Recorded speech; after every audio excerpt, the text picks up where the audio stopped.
मित्रों, आज ही बड़ी ज़रूरी प्रेस कॉन्फ्रेंस है और उसके लिए ये प्रेस कॉन्फ्रेंस एआईसीसी की तरफ से 28 शहरों में पूरे देश में हो रही है। उसके लिए हम लोगों ने चंडीगढ़ चुना, चूँकि ये केंद्र है पंजाब, हरियाणा सबका। और यहाँ पे मैं इसलिए आया हूँ कि जो है एक बहुत महत्वपूर्ण मुद्दा जो इस समय देश में चल रहा है और युवाओं के लिए, छात्रों के लिए सबसे महत्वपूर्ण है, लेकिन उसको जो है जिस तरह की तवज्जो मिलनी चाहिए उस तरह की तवज्जो देश भर से मिले, इसलिए ये एआईसीसी ने 40 दिन का प्रोग्राम रखा है जो आज से शुरू हो रहा है। इसके बाद जितने हमारे एनएसयूआई यूथ कांग्रेस के सारे लोग हैं वो हर कैंपस में जाएंगे, हर हॉस्टल में जाएंगे, हर यूनिवर्सिटी में जाएंगे, हर कॉलेज में जाएंगे, वहाँ रजिस्ट्रेशन छात्रों का कराया जाएगा। इसका नाम दिया गया है छात्रों की गूंज। छात्रों की गूंज जो है वो संसद तक और इस बहरी सरकार के कानों तक पहुँचाना है और इसलिए जो है ये कार्यक्रम लॉन्च किया गया। देशव्यापी कार्यक्रम है, 40 दिन का है और अगस्त क्रांति के दिन 9 अगस्त को सारे छात्रों का आह्वान किया जाएगा जो दिल्ली पहुंचेंगे और दिल्ली में जो है एक ज़बरदस्त प्रदर्शन होगा, क्योंकि ये जो नीट परीक्षा है वो जो है पूरी तरह से छात्रों के भविष्य के साथ खिलवाड़ है। जो माता पिता हैं उनकी आशाओं पे पानी फेरा जा रहा है। ये एक पूरा एजुकेशन सिस्टम जो इस गवर्नमेंट ने, केंद्र सरकार ने बनाया है वो पूरी तरह से फ्रॉड सिस्टम है। लोगों के साथ ज़बरदस्त अन्याय हो रहा है, उनके साथ ज़बरदस्त जाति हो रही है। ऐसी ऐसी चीज़ें आ रही हैं कि आप लगातार आप देखिए कि भाजपा राज में क्यों लगातार पेपर लीक हो रहे हैं, क्यों परीक्षाएं कैंसिल की जाती हैं लगातार। और जहाँ जहाँ इनकी स्टेट्स में है, राज्य सरकारें हैं, वहाँ कोई भी अगर भर्ती भी हो किसी सरकारी नौकरी में उसका पेपर भी लीक हो जाता है। मतलब उन्होंने पीएचडी कर रखी, मास्टरी कर रखी पेपर लीक करने में। तो ये जो माफिया संचालित हो रहा है भाजपा राज में, जो पेपर लीक करता है, लोगों के भविष्य के साथ खिलवाड़ करता है, इन सब के विरुद्ध लड़ाई है। और उसमें जो है हम लोगों की 3 मांगे हैं जो मैं आपके सामने रखूँगा कि मतलब जो राहुल जी ने वहाँ की कोटा में रैली, ज़बरदस्त रैली रही, हजारों छात्र उसमें अपने आप आए और उन सबका आक्रोश देखने लायक था कि कितने वो दुखी हैं।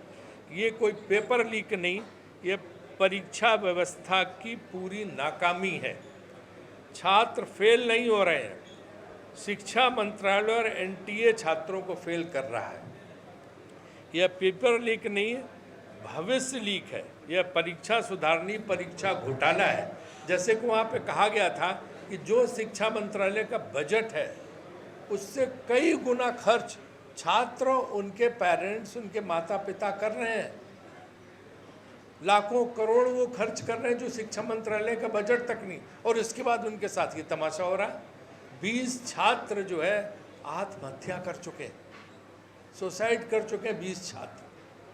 इनमें से उनके लिए हमने अभी जो है यहाँ पे श्रद्धांजलि भी अर्पित की। तो देखो कितना ज़बरदस्त उनके ऊपर मानसिक दबाव रहता होगा। लोगों की ज़िंदगियाँ ख़त्म हो जा रही हैं, लोगों का भविष्य ख़त्म हो जा रहा। सरकार बैठी है, कब से मांग हो रही शिक्षा मंत्री इस्तीफा दो, वो कान पे जू तक नहीं रेंग रही कि इस्तीफा दे। कोई जिम्मेदारी ले ही नहीं रहा, किसी की भी कोई जिम्मेदारी नहीं। लगातार इतनी बार पेपर लीक हो चुके हैं, इतनी बार परीक्षाएं कैंसिल हो गई, सीबीआई इंक्वायरी तक लगा दी गई, उसकी भी कोई रिपोर्ट नहीं। तो ये जो केंद्र सरकार ने एक बना रखा है कि जनता कितनी भी रोती रहे, कितनी भी चिल्लाती रहे, हमें नहीं सुनना है। हमें जो अपना माफिया चलाना है, अपने लोगों को फ़ायदा देना। और इसमें भाजपा के लोग हैं, पूरा इस माफिया को प्रोटेक्शन देने में भाजपा के नेता हैं पूरी तरह से, जो इसमें जो है भारी कमाई चल रही है। तो इसके लिए एक संघर्ष शुरू हुआ है और वो संघर्ष 40 दिन का आज से शुरू हो रहा, छात्रों की गूंज नाम से, जो जगह जगह जाएगा और जो छात्र जाएंगे रजिस्ट्रेशन कराएंगे, उन छात्रों की वॉइस को इसमें शामिल करेंगे और फिर दिल्ली में एक व्यापक प्रदर्शन किया जाएगा जिसमें 3 मांगे मुख्य रूप से हमारी हैं। और ये जो है कि शिक्षा मंत्री इस्तीफा दें, पेपर लीक माफिया से उनके संबंधित संबंधों की जांच हो, जिसमें वेंडर्स, अधिकारियों और राजनीतिक संरक्षण के नेटवर्क शामिल हैं। पूरी परीक्षा व्यवस्था बदली जाए, पेपर सेटिंग से लेके प्रिंटिंग, ट्रांसपोर्ट, परीक्षा केंद्र, डिजिटल सिस्टम और वेंडर कॉन्ट्रैक्ट्स का ऑडिट हो और आगे पेपर लीक न हो, इसकी पूरी व्यवस्था की जाए। हर परीक्षा और भर्ती का एक तय सालाना कैलेंडर लागू हो, जो कि पब्लिक डोमेन में लाया जाए, वेबसाइट पे डाला जाए, क्योंकि जो रोजगार नौकरियां मिलती हैं उससे इसको लिंक किया जाए। परीक्षा की तारीखें, रिजल्ट की तारीखें और ज्वाइनिंग का समय पहले से घोषित हो और सख्ती से पालन हो। ये केवल इसी में नहीं हो रहा है कि नीट परीक्षा हो रही, अभी CBSE का आपने देखा, जब लोग लड़कों ने जब अपने अपने वो क्लेम किए कि साहब हमारा तो पेपर इतना ख़राब हो ही नहीं सकता, तो दूसरे नंबर निकले। तो CBSE की भी जो एजेंसी लगाई है वो भी इसी तरह से वो भी दोषी है। उन लोगों ने CBSE के रिजल्ट चौपट करके रखे हुए हैं, यहाँ नीट के रिजल्ट चौपट होकर रखे। तो ये जो करोड़ों छात्र हैं और उनके साथ साथ उनके पेरेंट्स, अभिभावक, सब दुखी हैं, सब परेशान। और अभी संसद में भी मामला जोरदारी से जो मानसून सत्र में उठाया जाएगा, वहाँ भी इसमें पूरा विपक्ष एकजुट होकर इसको उठाएगा और इस सरकार को एक्सपोज करेगा। हम इसको छोड़ने वाले नहीं हैं, चाहे जितना भी ये जो है सरकार इसको टालने की कोशिश करे, क्योंकि इनकी आदत है कि किसी भी चीज़ को जो है मीडिया के जरिए दबवा दो और फिर उस पर लोग बात करना बंद कर दें। अब आप देखिए कि 20 लड़कों ने तो सुसाइड किया ही। कुछ जो है बच्चे 1 मिनट लेट हो गए, 2 मिनट लेट हो गए तो उनको नहीं अंदर जाने दिया। वहाँ तो बहुत रूल की सख्ती आपने कर रखी और बाकी आपकी व्यवस्था पूरी चौपट है बिना रूल्स के। तो ये कौन सा तमाशा है? तो ये जो है वो बेचारे इतने साल तैयारी करते हैं और उनको जो है 2, 4, 5 मिनट के उस पर जो है बेंगलोर, हैदराबाद, मध्य प्रदेश, कई जगह जो है इन बच्चों को नहीं जाने दिया। एक बच्चा तो 1 मिनट लेट हो गया और उसको अंदर नहीं जाने दिया। एक बच्चा नागपुर का था, उसका सेंटर अचानक अबू धाबी आ गया। बताइए, अबू धाबी वो लड़का कैसे पहुंच सकता है, या कैसे उसका पासपोर्ट नहीं, कुछ नहीं, अबू धाबी सेंटर हो गया। मतलब पूरी अव्यवस्था है, पूरी कुव्यवस्था है और ये लोग कुछ नहीं कर रहे हैं। इसलिए हमारी सरकार से पुरजोर मांग है कि हम ये आंदोलन करने जा रहे हैं। तत्काल आप जिम्मेदारी तय कीजिए, शिक्षा मंत्री को हटाइए, इस पूरी व्यवस्था को ठीक करिए और उसके साथ साथ जो है जो ये वो कैलेंडर बनाइए कि इधर भर्ती का एग्ज़ाम और उधर जो है कैसे आप नौकरियां देंगे, ये बताइए, ताकि जो आप भ्रष्टाचार कर रहे हैं, ताकि अपने लोगों की एजेंसीज घुसा के, ताकि अपने लोगों के माफिया को लगा के आप जो लोगों के भविष्य के साथ खिलवाड़ कर रहे हैं वो बंद हो। यही कहना था।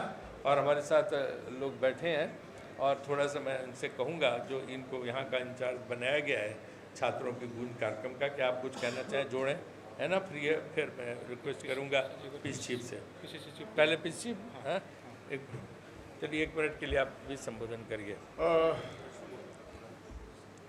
बहुत बहुत धन्यवाद राजीव शुक्ला जी। आज का जिहड़ा प्रेस कॉन्फ्रेंस का महत्व हैगा, वो एक प्रोग्राम है जिसका नाम रखा गया है सितारियां दी गूंज, जिहड़ा कोटा विखे हजारां नौजवानों को संबोधन करदे होया जिस प्रोग्राम का नाम सीगा सितारियां दी छात्रों की गूंज। छात्रों की गूंज प्रोग्राम वो पंजाबी ते हिंदी वाला फॉन्ट थोड़ा छात्रां दी यानी कि नौजवानों की लड़ाई लड़न की जिहड़ी मुहिम है उसने तैयारी करी, वो राहुल गांधी जी ने कोटा तो स्टार्ट कर ली। ये केवल एक मुहिम नहीं है, बात करने के बाद में ये हजारां लखां नौजवानों के भविष्य की लड़ाई उनके अकाउंट में जमा करवाई, जिन्हों बीजेपी की सरकार ने रोल के रखता है। आज जो हजारां लखां नौजवान उम्मीद करते हैं कि साडी लड़ाई लड़ने वाला कोई व्यक्ति सामने आए, और राहुल गांधी जी ने छात्रों की गूंज प्रोग्राम के नाल इहदी शुरुआत कोटा चो करके हुण 40 दिनों का यह प्रोग्राम जो राजीव शुक्ला जी ने सानू दिता है, पूरे देश भर दे विच अज इस तरह दी प्रेस कॉन्फ्रेंसिस हो रही हैं और प्रियंका जी के दिशा निर्देशों के नाल और आने वाले दिनों पंजाब कांग्रेस भी हर जिले दे विच साडे जिला कोआर्डीनेटर्स नियुक्त करके ਅਸੀਂ ਪੰਜਾਬ ਦੇ ਹਰ ਜ਼ਿਲ੍ਹੇ ਦੇ ਵਿੱਚ ਛਾਤਰਾਂ ਦੀ ਇਸ ਗੂੰਜ ਦੇ ਨਾਲ, ਇਸ ਪ੍ਰੋਗਰਾਮ ਦੇ ਨਾਲ ਉਹ ਸਾਰਾ ਜੋ ਕੋਟਾ ਦੇ ਵਿੱਚ ਸਾਰਾ ਰਾਹੁਲ ਗਾਂਧੀ ਜੀ ਨੇ ਆਪਣੀ ਗੱਲ ਰੱਖੀ, ਉਹ ਲੋਕਾਂ ਦੇ ਵਿੱਚ ਅਸੀਂ ਲੈ ਕੇ ਜਾਣੀ ਹੈ ਔਰ ਨੌਜਵਾਨਾਂ ਦੀ, ਦੇਸ਼ ਭਰ ਦੇ ਨੌਜਵਾਨਾਂ ਦੀ ਆਉਣ ਵਾਲੇ ਦਿਨਾਂ 'ਚ ਲੜਾਈ ਲੜਨੀ ਹੈ। ਔਰ ਫਿਰ ਮੇਰਾ ਖਿਆਲ 40 ਦਿਨਾਂ ਤੋਂ ਬਾਅਦ ਜਿਹੜਾ ਅਖੀਰਲਾ ਪ੍ਰੋਗਰਾਮ ਦਿੱਲੀ ਦੇ ਵਿੱਚ ਇੱਕ ਰੈਲੀ ਰੱਖ ਕੇ ਉਹਨੂੰ ਰਾਹੁਲ ਗਾਂਧੀ ਔਰ ਦੇਸ਼ ਦੀ ਲੀਡਰਸ਼ਿਪ ਸੰਬੋਧਨ ਕਰਨਗੇ। ਵੱਖ-ਵੱਖ ਮੁੱਦਿਆਂ ਦੀ ਗੱਲ ਕੀਤੀ ਹੈ ਰਾਜੀਵ ਸ਼ੁਕਲਾ ਜੀ ਨੇ, ਪਰ ਸਭ ਤੋਂ ਵੱਡਾ ਮੁੱਦਾ ਹੈ ਕਿ ਦੇਸ਼ ਦੇ ਐਜੂਕੇਸ਼ਨ ਮਿਨਿਸਟਰ ਧਰਮਿੰਦਰ ਪ੍ਰਧਾਨ ਜਿਹੜੇ ਅੱਜ ਹੀ ਚੰਡੀਗੜ੍ਹ ਆਏ ਹੈ, ਜਿਨ੍ਹਾਂ ਨੂੰ ਚੰਡੀਗੜ੍ਹ ਸਾਡੇ ਨੌਜਵਾਨਾਂ ਨੇ, ਯੂਥ ਕਾਂਗਰਸ NSUI ਵਾਲਿਆਂ ਨੇ ਅੱਜ ਕਾਲੇ ਝੰਡੇ ਦਿਖਾਏ, ਗ੍ਰਿਫਤਾਰ ਕਰਾਇਆ।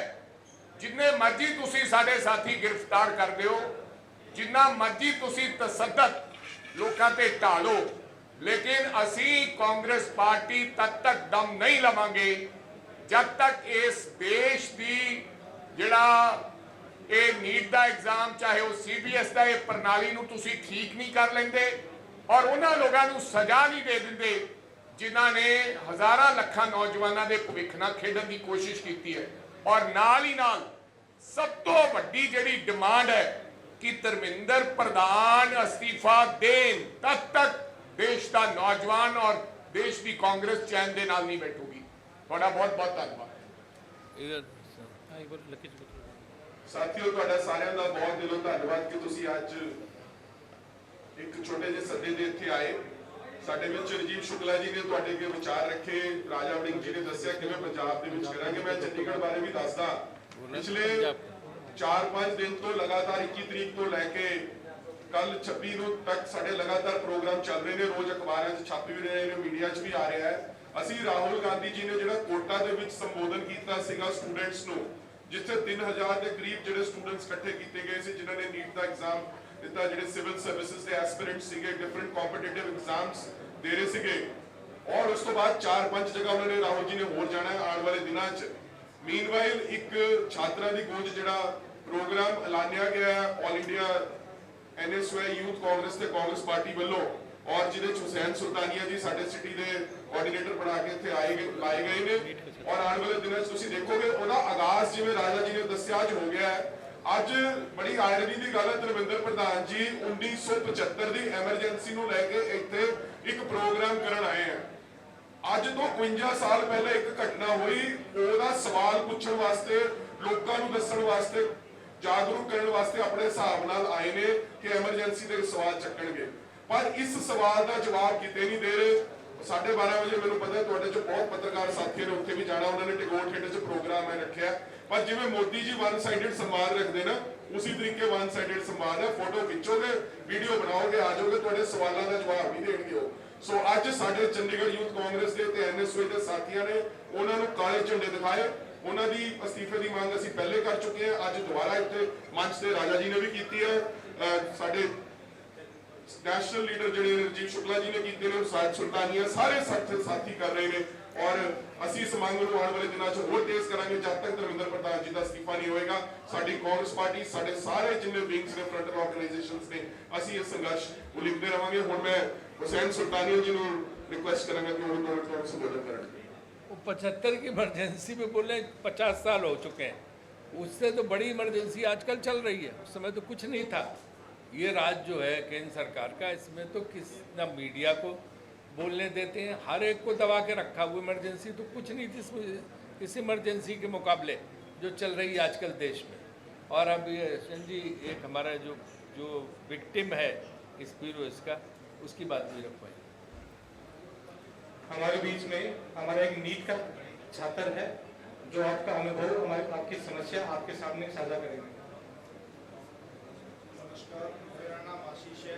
मैं पिछले 2 साल से नीट बेटा नजदीक रखो, बेटा जोर से बोलो, आगे कर लो। मैं ये लगा। नमस्कार, मेरा नाम आशीष है। मैं पिछले 2 साल से नीट के एग्ज़ाम के लिए प्रिपेयर कर रहा हूँ। मैंने अभी भी नीट का एग्ज़ाम दिया था, 2025 में भी दिया था। 2025 में मेरा नहीं हुआ, लेकिन इस वक्त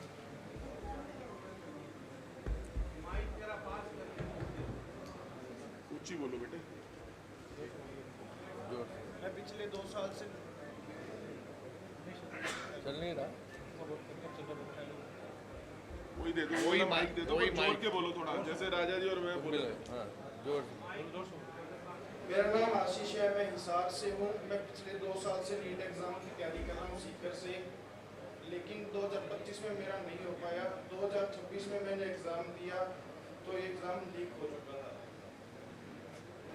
तो इस पेपर के बाद अभी मुझे कोई उम्मीद नहीं है पेपर की तैयारी करने की।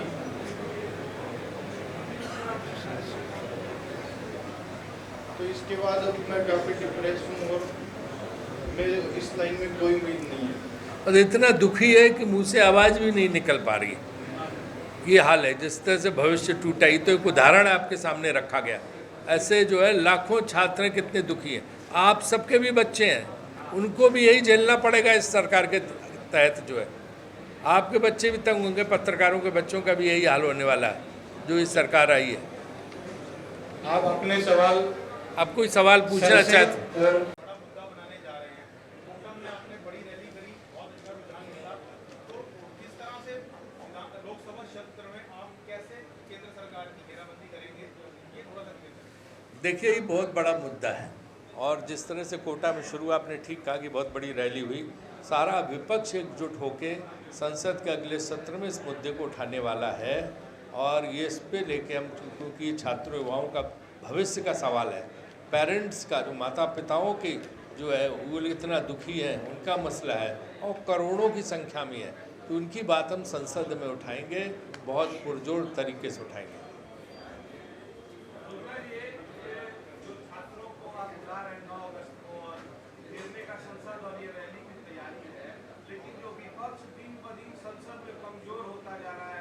बंगाल के 20 सांसद चले गए, तृणमूल छोड़ के आपके महाराष्ट्र में चले गए, पंजाब में भी बात चल रही है, अभी सुनने में आ रहा है आपके जो सांसद वगैरह हैं। तो दिन पर दिन आपका विपक्ष कमजोर होता जा रहा है, तो कैसे इस आवाज को उठाएंगे? क्या इसीलिए अब छात्रों की राजनीति में जा रहे हैं आप लोग?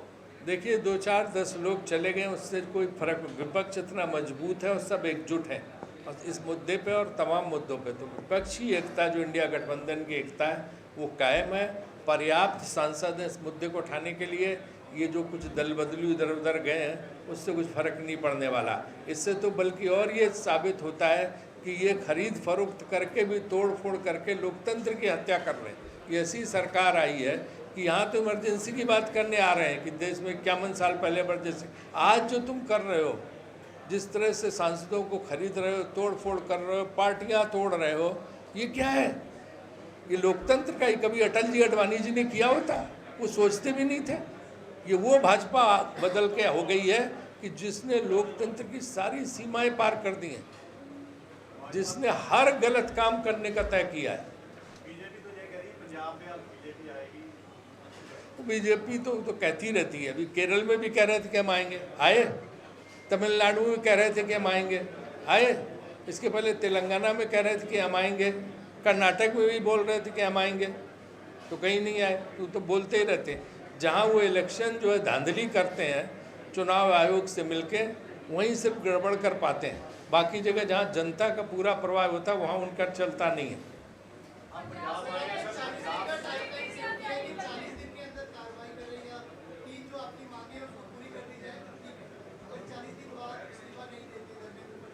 तो वही मैंने कहा कि 40 दिन बाद संसद में है, उस दिन जो है संसद में भी उठाएंगे और उस दिन जो है हम बड़ा भारी प्रदर्शन दिल्ली में करने की योजना है।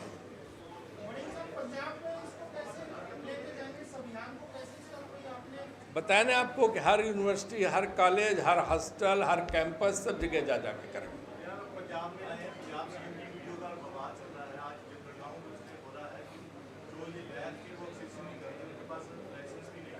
है?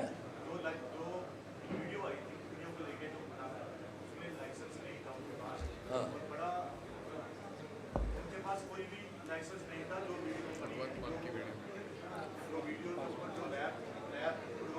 अच्छा, वो विषय पे तो ये बोल सकते हैं। हाँ, मैं इसके अलावा इस मुद्दे पे कुछ है कोई पूछना सवाल? ये नीट, CBSE शिक्षा, तो जो आपने कहा, हमने तो कल तमाम कांग्रेस के वरिष्ठ नेताओं ने अपनी बात आप लोगों के सामने रख दी है कल कि एक चोरी ऊपर से सीना चोरी सीधा सीधा भगवंत मान साहब ने और पंजाब की पुलिस ने मिलकर ये फर्जी कागज एक सर्टिफिकेट तैयार कराया। बिल्कुल ये सही हो सकता है कि उनके पास कोई लाइसेंस ही ना हो। ये पंजाब की जनता को बेवकूफ बनाने के लिए एक सर्टिफिकेट जारी किया गया जिसमें मुख्यमंत्री खुद इन्वॉल्व है और एक पुलिस के आला ऑफिसर वहां पर जाकर पैसे देकर वो सर्टिफिकेट तैयार करवाते हैं। इससे ये सिद्ध होता है कि जो घटनाक्रम और वीडियो है, अगर किसी को इसके ऊपर शक था, अब किसी को शक नहीं रहा है, पूर्ण यकीन हो गया है कि ये गलती मुख्यमंत्री साहब ने की है और अपनी गलती को छुपाने के लिए एक और बड़ी गलती की जिसमें सब चेहरा नंगा हो गया। और अकाल तख्त के साथ गुरु के लिए जिसने भी ऐसा काम किया है वो आज तक बचा नहीं। शुक्ला जी, एक सवाल मेरा सवाल है कि अयोध्या में इस वक्त चंदा चोरी को लेकर बड़ी मामला चल रहा है। अयोध्या में चंदा चोरी की जांच बहुत डिले हो रही है। अयोध्या में चंपत राय के खिलाफ भी कोई केस दर्ज नहीं हुआ। वो तो भयानक गंभीर मसला है। साधु संत बोल रहे हैं, हंगामा मचा, हर साधु संत अयोध्या के लोग सारे पत्रकार बोल रहे हैं, लेकिन वही कि कान पे जूं नहीं रेंग रही, कुछ करने नहीं है, आप बोलते रहो, पत्रकार कुछ भी बोलते रहे। वो तो बहुत बड़ा कांड है। आज हमारी प्रेस कॉन्फ्रेंस 6 पे है, आगे उस पर भी मुद्दा उठेगा क्योंकि अभी वो कहेंगे तो राजनीतिक बना रहे हैं, इसलिए हम लोग अपने आप प्रेस लेके आ रहा है अयोध्या का सारा लूटपाट। जब भगवान राम का चढ़ावा नहीं छोड़ा, भगवान राम के लिए जो लोगों की श्रद्धा में लोग चढ़ाते थे वो सब गायब हो गया, तो बताओ बाकी क्या रह गया। भगवान राम को नहीं छोड़ रहे हैं तो किसको छोड़ेंगे। तो यही, अरे बहुत कुछ कर रही है, आप इंतजार करिए, हम जीतेंगे।